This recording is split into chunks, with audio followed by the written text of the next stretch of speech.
Esto es El Tao del Hacking, un podcast dedicado a la educación en seguridad de la información en el que hablamos sobre conceptos, personajes, recursos, eventos y más. Hola a todos, soy Fede Pacheco y este es el quinto episodio del podcast El Tao del Hacking.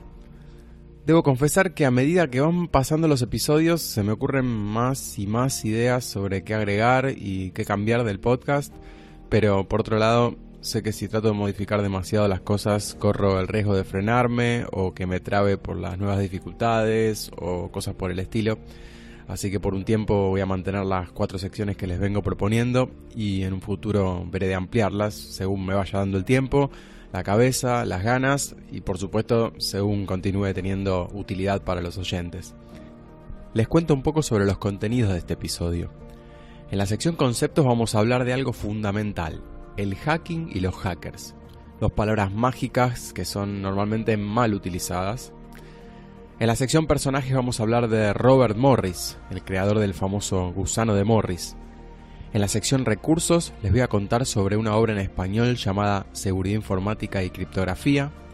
Y en la sección eventos vamos a hablar sobre la conferencia Black Hat. Acompáñenme. Desde hace algunos años que cada vez se escuchan más seguido los términos hacking y hacker. Y hoy vamos a hablar un poco de eso.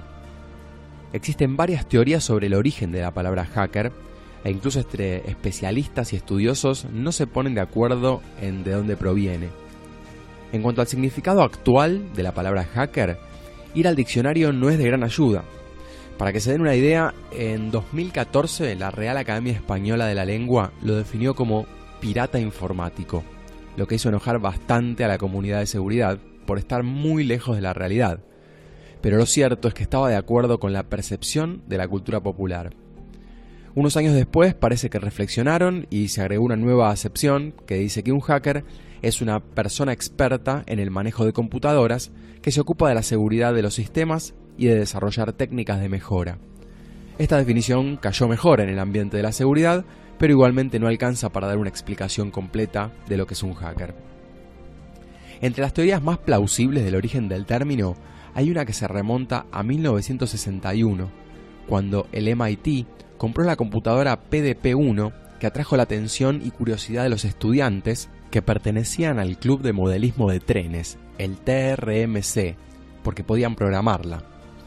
Dicen que la PDP-1 se quedaba prendida durante toda la noche y ahí los estudiantes aprovechaban y la usaban.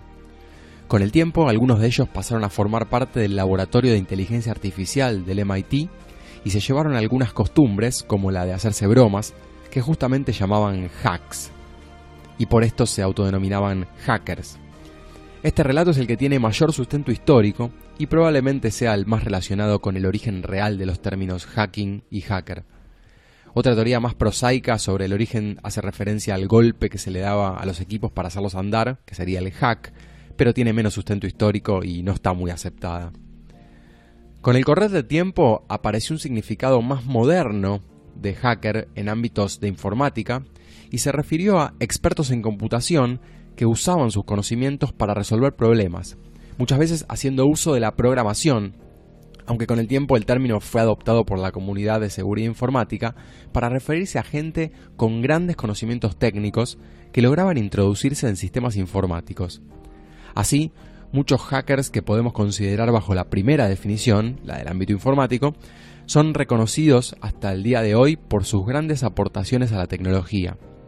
A fines de los años 80 se empezó a relacionar el término a las personas que caían más bien en el otro ámbito, el de la seguridad informática, y como aparecían vinculados a delitos tecnológicos y fraudes, se empezó a ver al término como sinónimo de delincuencia, y siguió siendo así hasta la actualidad.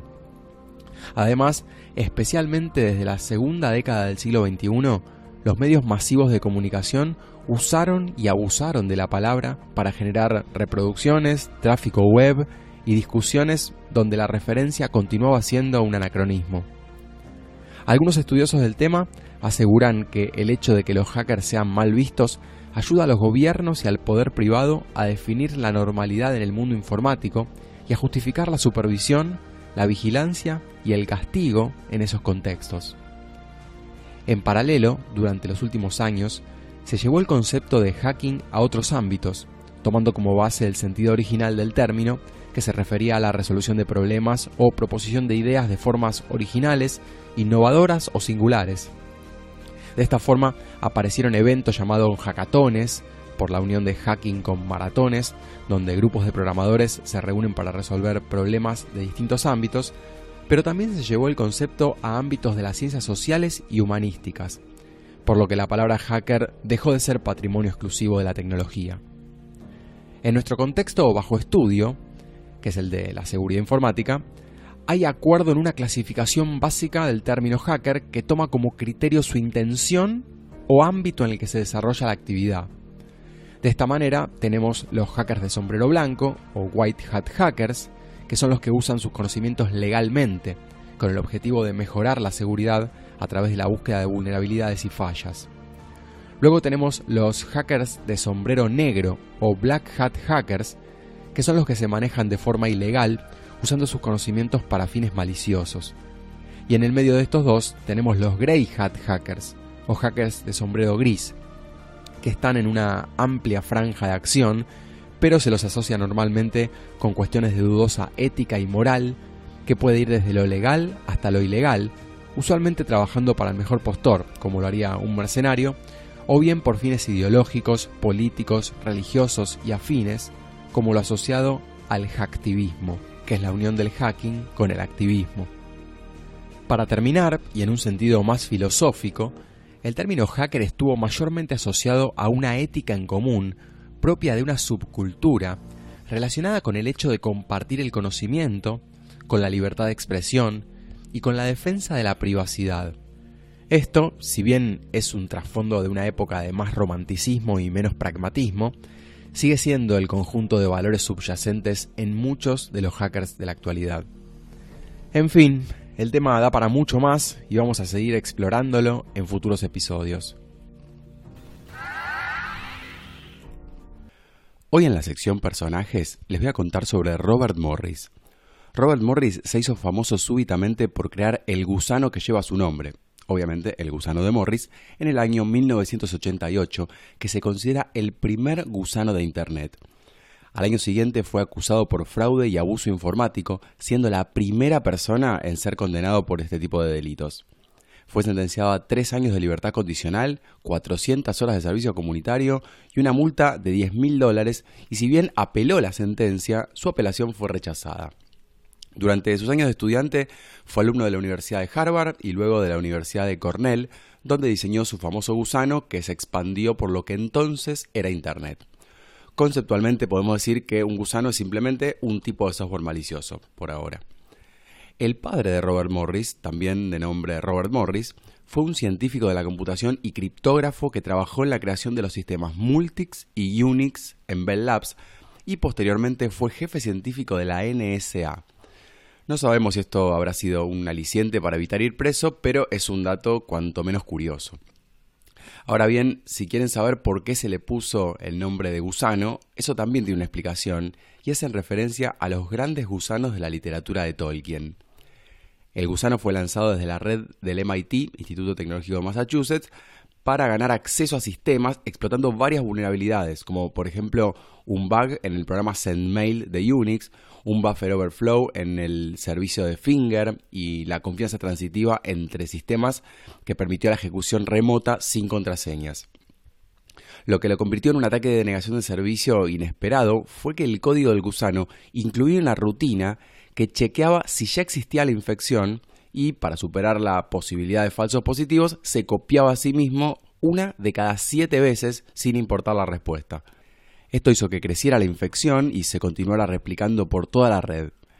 El gusano infectó a 2.000 computadoras en 15 horas, en una época en que Internet tenía solo 60.000 computadoras, y se tardó 2 días en volver a tener los equipos operativos.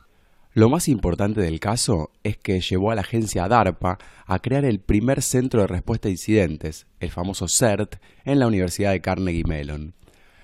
Más allá del gusano, Robert Morris durante su vida profesional fue investigador en temas de redes informáticas y de hecho obtuvo un PhD en ciencia aplicada con una tesis relacionada al control de congestión en el protocolo TCP, Morris colaboró históricamente con su amigo de toda la vida, Paul Graham, con el que cofundó 2 empresas muy exitosas, que son ViaWeb y Y Combinator, y con el que también creó el lenguaje de programación ARC, que es un dialecto del Lisp.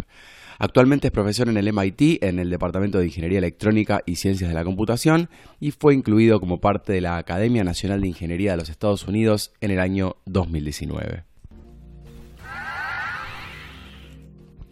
Hoy en la sección Recursos les voy a contar sobre el libro Seguridad Informática y Criptografía, una obra publicada en formato digital en el año 2001 por el doctor Jorge Ramió Aguirre, que es profesor de Seguridad Informática en la Universidad Politécnica de Madrid desde el año 1994.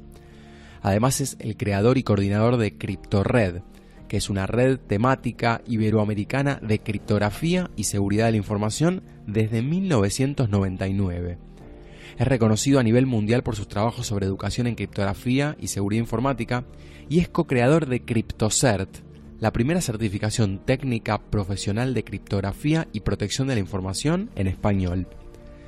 Les cuento como dato curioso que este libro fue mi primera referencia sobre el tema cuando empecé a interesarme por la criptografía.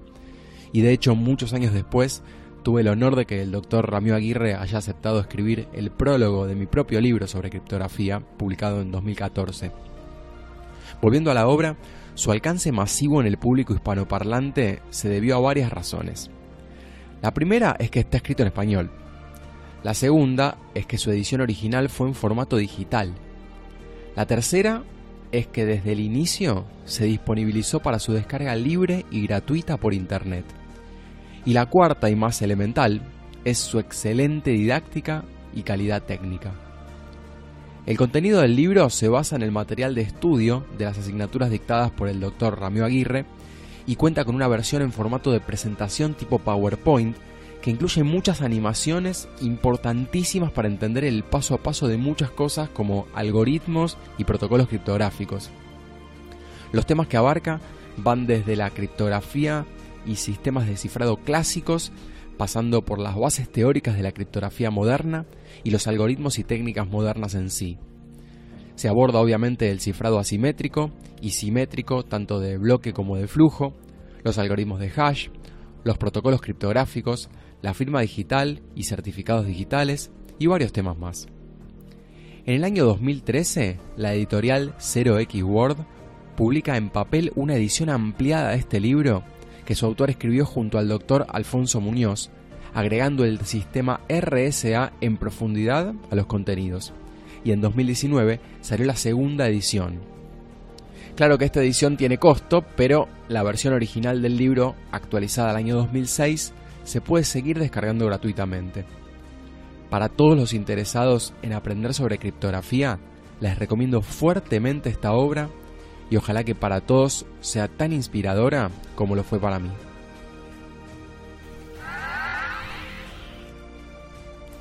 Hoy en la sección Eventos les voy a hablar sobre Black Hat Briefings, o simplemente Black Hat. Black Hat es una serie de conferencias de seguridad informática que se hace anualmente en varias ciudades del mundo. Originalmente fue en Las Vegas y con los años se llevó a Europa y Asia, y hasta tiene una versión especial para agencias federales de seguridad de Estados Unidos que se organiza en Washington DC. El evento fue fundado en 1997 por Jeff Moss, también fundador de DEF CON, que actualmente preside la Junta de Revisión. De más está decir que es uno de los eventos más importantes del mundo en temas de hacking y seguridad y reúne a las figuras más destacadas del tema en cada edición.